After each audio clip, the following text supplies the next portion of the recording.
Сәлем достар, қалдарыңыз қалай? Бүгін біз сіздермен бесікке арналған тартпа бау тігіп үйренетін боламыз. Ендеше кеттік, бастаймыз. Құрал жабдықтармен таныстырып өтейін. Астарға мен поплин матасын қолдандым. Құрақтың астына осындай 16-16 размерлік бөз матамды дайындап алдым. Кант дайындап алдым, ленталарды дайындап алдым. Лентаның ені 2,5 см, көздерімізді, бұрыштарымызды дайындап алдым. Көз бен бұрышымыздың размері 3:3. Неке бірінші құрағымызды тігіп бастаймыз. Мұнда біз көзімізді бекітіп жатырық. Көзімізді бекітіп болдық, енді лентамызды бекітіп бастайтын боламыз. Құрақ тігетін кезде ұстанатын 3 қағида бар. Ол әрқашанда закрепка беріп отыру керек, түгін астына қаратып отыру керек, және де жіпті үзбей тігіп отыру керек. Сол кезде сізде мінсіз құрақ шығатын болады.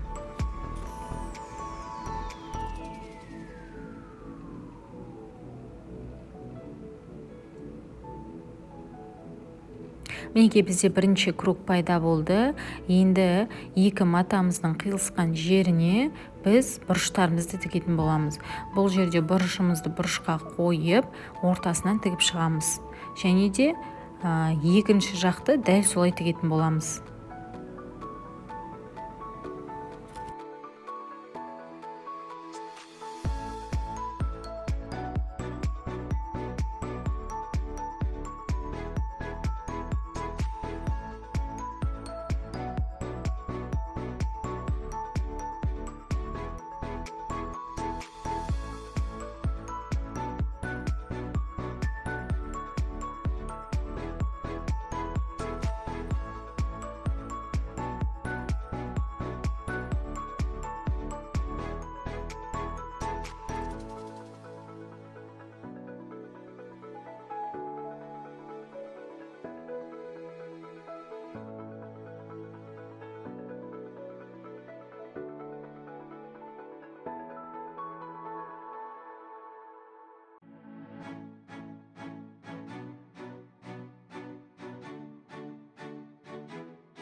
Құрағымыздың тігілуі өз мәресіне жетейін деп жатыр. Бұл жерде ши құрақ размері 14,5-да 14,5 шығады.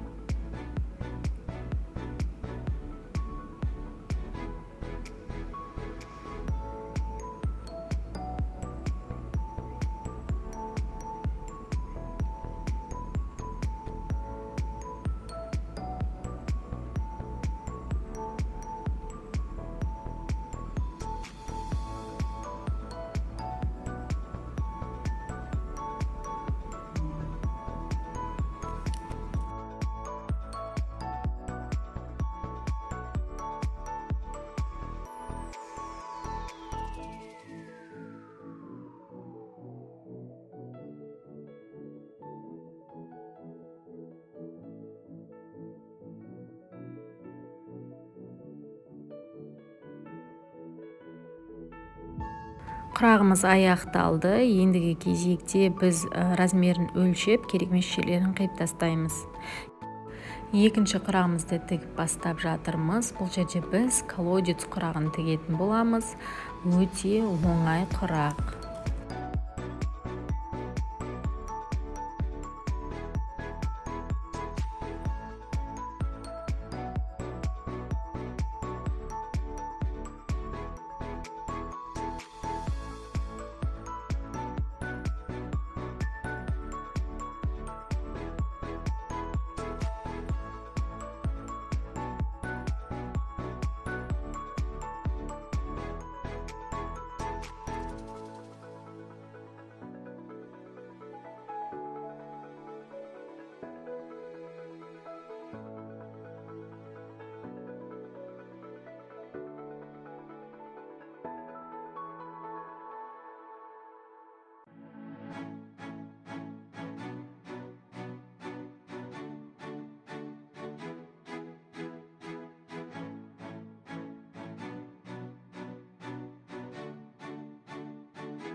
3-чү 4-чү курактарыбыздын баардыгын видеодагыдай кылып тигип чыгабыз. Всегда закрепка берип отурабыз, шөбүбүздү үзбөй отурабыз және түгүн астына каратып отурабыз. Бул курак энди бизде өтө эрекше адемі курактын бири. Баардык 4 жагына да бизде буруш коюлуп тигилетін курак.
Көрүп тургандарыңыздай биздин курактарыбыз өтө адемі, астары таза болуп чыгады.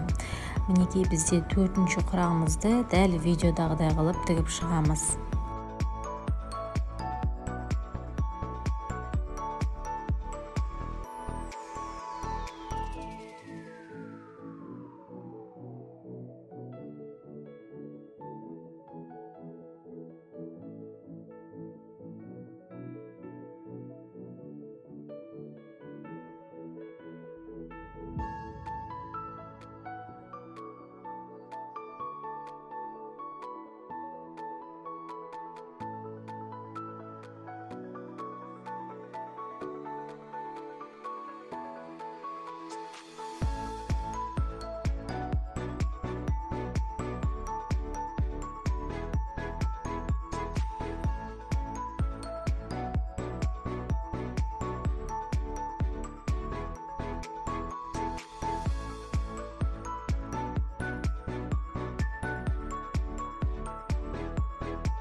Бесінші құрағым видеоға түспей қалғандықтан мен сізге осылай пример көрсететін боламын. Бұл жерде біз чередовать етіп 6 құрағымызды бірінен соң бірін тігіп аламыз, және де бізде 14,5 деген құрақ шығады. Сол құрақты ортасынан центрін тауып белгілейміз.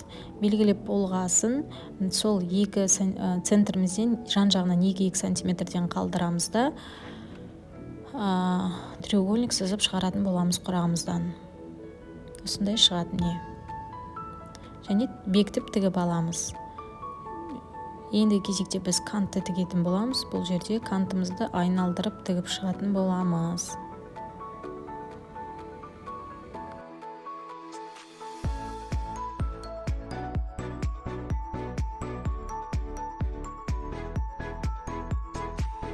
Бұл жерде біз бауын тігіп жатырық. Баудың ұзындығы 150 сантиметр, ені 8 сантиметр дедік. Сол енін екіге бүктеп және бір-біріне бүктеп осылай тігіп шығатын боламыз.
Үлкен бауымызды тігіп алдық. Енді кішкентай бауға қарап, үлкен бауды қалай тігу керек екенін көрсеңіздер болады. Түгін астына қаратамыз обязательно. Бұл жерде мінекей екіге бүктейміз, сосын бір-біріне бүктеп, түгі астына қарап, загребка беріп аламыз. Содан кейін біз қапталынан ұзына бойы тігіп алып шығатын боламыз. Және де ең соңғы жағын біз ішіне қаратып тігеміз.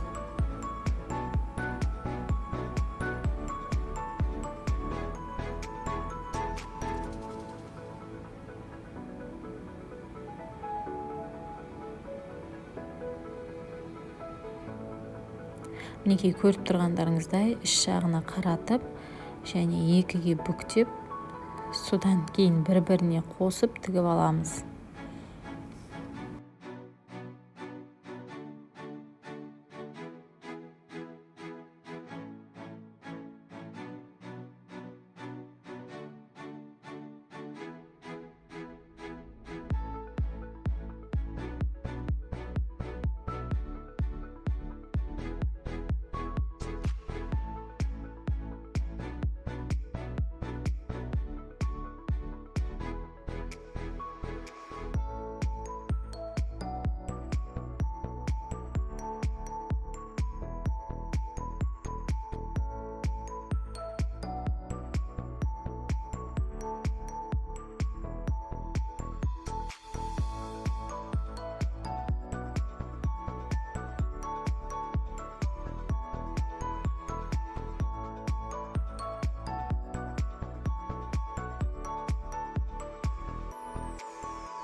Бауларымызды тігіп болғасын, сол бауларымызды біздің основной құрағымызға бекітетін боламыз.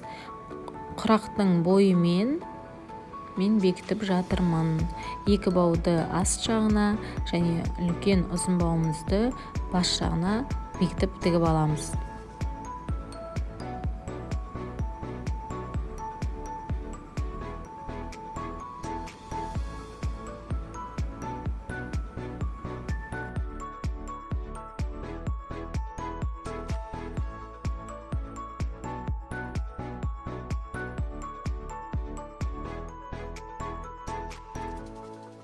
Бауымызды тігіп болдық. Ендігі кезекте біз астарын тігу керекпіз. Астарымызды дайындау үшін біздер поплин матасын қолдандым. Оны ашып, осылайынан дұрыстап аламын. Және де бауын дұрыстап алатын боламыз. Бұл жерде ішіне жинақтап, енді беттестіріп қойып, инемізбен түйреп шығамыз.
Инемен түйреп шыққасын біз осылай кесіп аламыз керек жерімізді.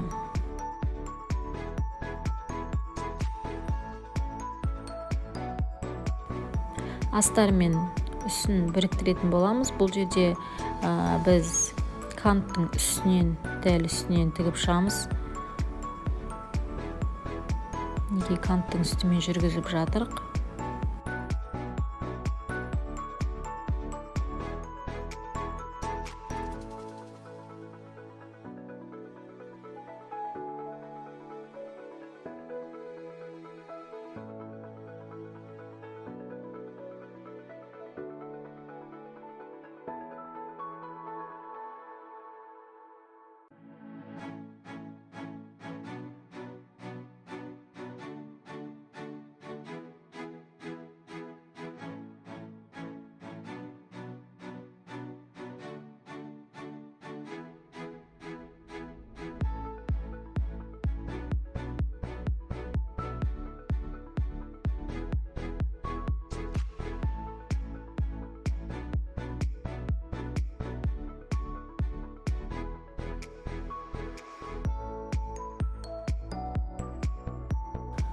Неге айналдырып тігіп шығып жатырмыз.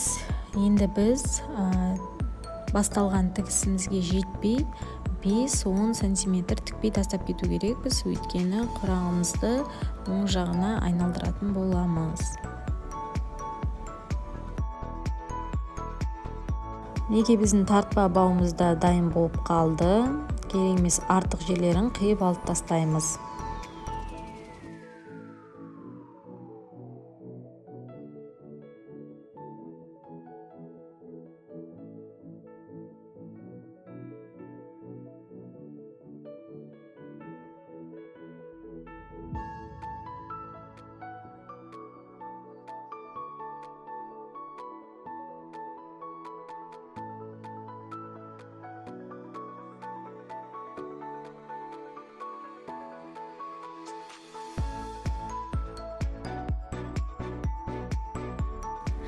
Мінекей бізде артық жерлерін алып тастаймыз, оң жағына қаратып үтіктеп алып потайной шовпен ашық жерін тігетін боламыз. Бауымыз өте әдемі болып шықты. Негізгі мақсаты баланы бесіктен құлап кетпес үшін, аяғын жинап алмас үшін байлауға арналған. Видео ұнаса, әрине лайк басып, комментарий қалдыруға ұмытпаңыздар. Комментарийда қандай бұйымдарды тігіп үйренгіңіз келеді, жазып кетіңіздер, мен сол бұйымдардың видеосын салатын боламын. Достар, біз сіздермен қоштаспаймыз, сау саламат болыңыз.